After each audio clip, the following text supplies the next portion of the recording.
নমস্কার বন্ধুরা, ভতেশ্বর study centre চ্যানেলে তোমাদের স্বাগতম। রিজার্ভ ব্যাংকের তরফ থেকে নতুন নিয়োগ বিজ্ঞপ্তি জারি হয়েছে, যেখানে সম্পূর্ণ পার্মানেন্টভাবে নিয়োগ করা হচ্ছে। আবেদনের শেষ তারিখ হচ্ছে 30শে সেপ্টেম্বর 2025। এখানে মেল ফিমেল বোথ ক্যান্ডিডেটই আবেদন করতে পারে। সম্পূর্ণ লেটেস্ট আপডেট তোমাদের কাছে তুলে ধরছি আজকের এই ভিডিওর মাধ্যমে। একদম সরাসরি ভিডিওতে চলে যাব, প্রত্যেকটি তথ্য তুলে ধরবো এই ভিডিওর মাধ্যমে। রিজার্ভ ব্যাংক অফ ইন্ডিয়ার তরফ থেকে নতুন যে নোটিফিকেশান জারি হয়েছে, যেখানে তোমাদের গ্রেড বি পোস্টে তোমাদের নিয়োগ করা হচ্ছে, এবং এখানে একটি পোস্ট নয়, একাধিক পোস্টে তোমাদের নিয়োগ করা হচ্ছে। এবং এখানে আবেদন করতে গেলে তোমাদের অনলাইন মোডেই আবেদন করতে হবে। পরবর্তী হচ্ছে তোমাদের এখানে কি বলা হয়েছে দেখো, আবেদনের শেষ তারিখ হচ্ছে 30শে সেপ্টেম্বর 2025। এর মধ্যে তোমাদের প্রত্যেককে আবেদন করতে হবে, এবং তোমাদের যে ওবিসি সার্টিফিকেট বলো বা ইডাব্লিউ সার্টিফিকেট বলো, সেটা কিন্তু অবশ্যই তোমাদের 30শে সেপ্টেম্বর 2025-এর মধ্যে আপডেট করানো চাই। ওকে, কারণ এটাই হচ্ছে তোমাদের আবেদনের শেষ তারিখ। পরবর্তী হচ্ছে তোমাদের এখানে দেখো কোন পোস্টের জন্য কোন ডেটে তোমাদের এক্সাম হবে, ক্লোজিং ডেট, সব ডিটেলসটা দেওয়া আছে। এখানে তোমাদের ডিটেল যে নোটিশটা, এই নোটিশটা তোমরা চেক করলেই তোমরা বুঝতে পারবে, যেখানে তোমাদের আবেদন শুরু হয়েছে 10ই সেপ্টেম্বর থেকে, অর্থাৎ গতকাল থেকে আবেদন শুরু হয়েছে। একদম লেটেস্ট আপডেট তোমাদের কাছে দিচ্ছি। আবেদনের শেষ তারিখ হচ্ছে 30শে সেপ্টেম্বর 2025। পরবর্তী হচ্ছে তোমাদের দেখো রিটিন এক্সাম তোমাদের হবে, যেখানে গ্রেড বি পোস্ট, এখানে গ্রেড বি এর মধ্যে অনেকগুলো ভাগ আছে। তোমরা দেখো এখানে গ্রেড বি এর জেনারেল পোস্টের জন্য ফেজ 1 হবে। ফেজ 1-এর ক্ষেত্রে 18ই অক্টোবর তোমাদের ফেজ 1 হচ্ছে, এবং ফেজ 2 যেটা হচ্ছে সেটা হলো পেপার 1, পেপার 2 এবং পেপার 3কে কম্বাইন করে, সেটা 6ই ডিসেম্বর 2025। ওকে, এর পরবর্তী আরেকটা পোস্ট আছে, সেটা হচ্ছে অফিসার গ্রেড বি ডিইপিআর, যেখানে দেখো তোমাদের ফেজ 1 সেটা 19শে অক্টোবর 2025-এ হচ্ছে, আর ফেজ 2 হচ্ছে 7ই ডিসেম্বর 2025। আর অফিসার গ্রেড বি এর ডিএসআইএম এই পোস্টের জন্য তোমাদের ফেজ 1 হচ্ছে 19শে অক্টোবর, আর ফেজ 2 হচ্ছে 7ই ডিসেম্বর। ওকে, আচ্ছা, এর পরবর্তী আমরা দেখে নিই কারা আবেদন করতে পারে। ভারতীয় নাগরিক প্রত্যেকে আবেদন করতে পারো, অর্থাৎ তুমি যে কোনো রাজ্য থেকে আবেদন করতে পারবে, যে কোনো জেলা থেকে তুমি আবেদন করতে পারবে, ঠিক আছে।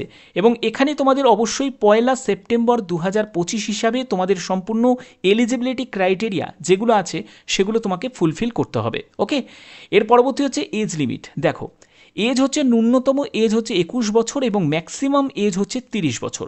অবশ্যই তোমাদের এজ ক্যালকুলেট করতে হবে 1 সেপ্টেম্বর 2025 হিসাবে।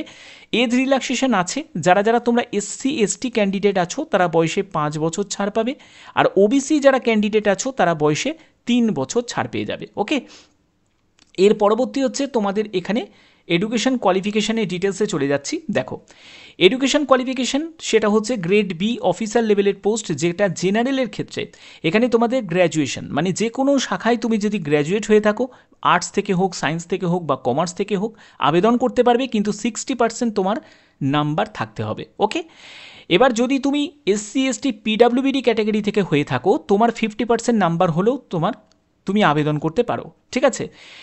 এর পরবর্তী যেটি বলা হচ্ছে সেটা হলো অফিসার গ্রেড বি ডিইপিআর।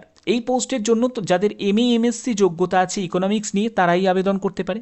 ওকে, এছাড়া দেখো পরবর্তী তোমাদের আরেকটি পোস্ট আছে, যে পোস্টের জন্য হচ্ছে অফিসার গ্রেড বি ডিএসআইএম। এই পোস্টের জন্য তোমাদের যদি মাস্টার ডিগ্রি যোগ্যতা থাকে 55% নাম্বার নিয়ে, তাহলে তুমি আবেদন করতে পারবে। এবার কি বিষয়ে মাস্টার ডিগ্রি, সেটা হলো স্ট্যাটিস্টিক হতে পারে, ম্যাথামেটিক্স হতে পারে, ম্যাথামেটিক্যাল স্ট্যাটিস্টিক হতে পারে। এর মধ্যে যে কোনো একটি নিয়ে তোমাদের যদি যোগ্যতা থাকে, তাহলে অবশ্যই তোমরা আবেদন করতে পারবে। এবং দেখো অথবা দিয়ে দেওয়া আছে, অর্থাৎ এই কন্ডিশনগুলো অবশ্যই তোমাদের যদি যে কোনো একটি যদি তুমি ফুলফিল করতে পারো, তাহলেই তুমি আবেদন করতে পারবে। ওকে, এর পরবর্তী আর কি বলা হয়েছে দেখে নিই। এর পরবর্তী দেখো, যারা এসসি এসটি ওবিসি ইডাব্লিউএস থেকে যারা বিলং করছো বা পিডাব্লিউবিডি ক্যাটাগরি থেকে বিলং করছো, তোমাদের যা ভ্যাকেন্সি, সেই ভ্যাকেন্সি অনুযায়ী তোমাদের সম্পূর্ণ আবেদন তোমাদের করতে হচ্ছে। এবং এখানে পিডাব্লিউবিডি ক্যাটাগরি থেকে অবশ্যই তোমাদের পিডাব্লিউবিডি ক্যাটাগরির মধ্যে কোন মানে টাইপের তুমি পিডাব্লিউবিডি, তো সেটাও কিন্তু এখানে মেনশন করতে হবে, এবং তার জন্য প্রয়োজনীয় অ্যাপ্রুভাল সার্টিফিকেটও প্রয়োজন আছে। এখানে আবেদন করতে গেলে অফিসিয়াল ওয়েবসাইটে ভিজিট করে তোমরা আবেদন করতে পারবে। এবং পরবর্তী হচ্ছে তোমাদের সিলেকশন প্রসেস অলরেডি তোমাদের ক্লিয়ার করে দিয়েছি যে রিটিন তোমাদের এক্সাম হবে। এবং এখানে আবেদন মূল্য কত টাকা লাগছে দেখো, এসসি এসটি পিডাব্লিউবিডি ক্যাটাগরি থেকে যারা আছো তাদের 100 টাকা আবেদন মূল্য লাগছে, আর 18% হচ্ছে জিএসটি লাগছে। জেনারেল ওবিসি আর ইডাব্লিউএস ক্যান্ডিডেটদের হচ্ছে 850 টাকা আবেদন মূল্য লাগছে, মানে অ্যাপ্লিকেশন ফিস আর ইন্টিমেশন চার্জেস দুটোকে কম্বাইন করে, এবং 18% হচ্ছে জিএসটি তোমাদের দিতে হবে। আর যারা স্টাফ আছে মানে অলরেডি তারা রিজার্ভ ব্যাংকে কাজ করছে তাদের ক্ষেত্রে কোনো আবেদন মূল্য লাগবে না। ওকে, আচ্ছা, এখানে তোমাদের যে গ্রেড বি ডিআর জেনারেল পোস্টের জন্য এখানে টোটাল শূন্যপদ আছে 83টি। তারপরে হচ্ছে ডিইপিআর গ্রেড বি এর জন্য 17টি শূন্যপদ আছে, এবং ডিএসআইএম গ্রেড বি পোস্টের জন্য 20টি মতো শূন্যপদ আছে। সবই কিন্তু অফিসার স্কেলের পোস্ট আছে। টোটাল 120টি শূন্যপদে তোমাদের পার্মানেন্টভাবে নিয়োগটি করা হচ্ছে। এখানে পিডাব্লিউবিডি থেকে শুরু করে প্রত্যেকের জন্য আলাদাভাবে শূন্যপদ দেওয়া আছে। ওকে, এর পরবর্তী দেখো, এর পরবর্তী হচ্ছে মোড অফ অ্যাপ্লিকেশন। আবেদন করবে কিভাবে? আবেদন করার জন্য অনলাইন মোডে তোমাদের আবেদন করতে হবে।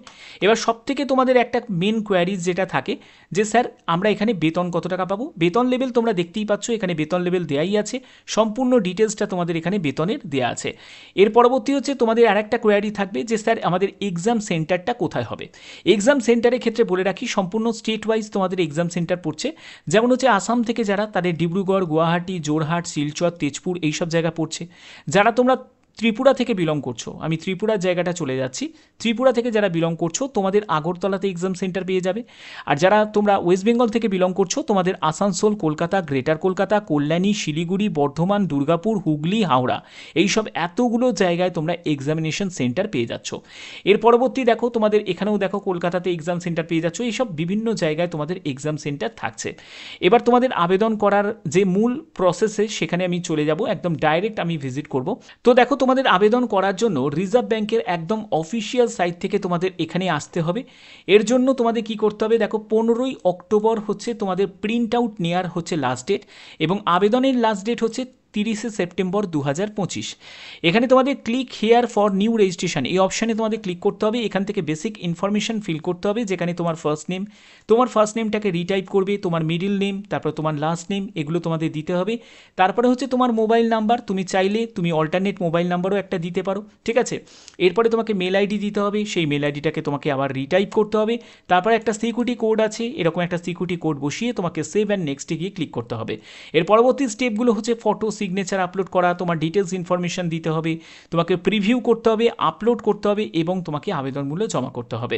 এই হচ্ছে তোমাদের মেন প্রসেস। যারা যারা আবেদন করতে ইচ্ছুক তারা কিন্তু অবশ্যই ভালো করে একবার দেখে নেবে, তারপরে আবেদন করতে পারো। ওকে, তো আশা করছি ভিডিওর মাধ্যমে প্রত্যেকটি তথ্য ভালো করে তোমাদের কাছে তুলে ধরলাম। আর এরকমই যদি গুরুত্বপূর্ণ তথ্য পেতে চাও তাহলে অবশ্যই বলবো চ্যানেলটাকে এখনই সাবস্ক্রাইব করে বেল আইকনটাকে অল করে রাখো, যাতে তোমাদের কাছে প্রপার নোটিফিকেশন পৌঁছে যায়।